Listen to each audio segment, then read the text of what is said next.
Dans une dynamique de passage à l'échelle des acquis de l'approche Job, Business and Services, le projet Job Booster vise dans une démarche multi-acteurs à promouvoir l'accès des jeunes de 15 à 24 ans à la formation professionnelle et à l'emploi.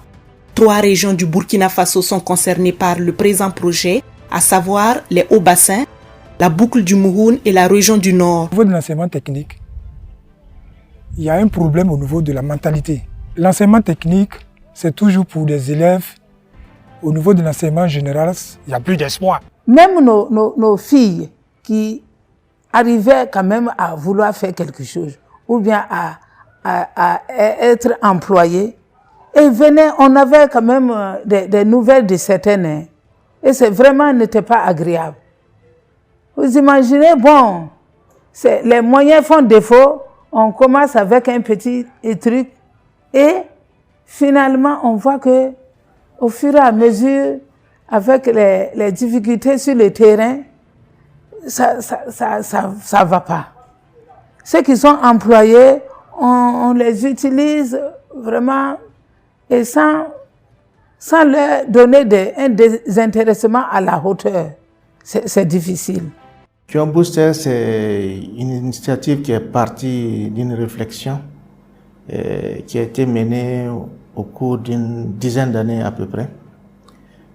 Partie d'un constat que au niveau de l'enseignement technique et professionnel, les jeunes gradués commencent également à connaître le même problème de chômage, ce qui n'était pas le cas avant. Il fallait mener cette réflexion-là pour pouvoir comprendre quelles sont les sources d'un tel problème.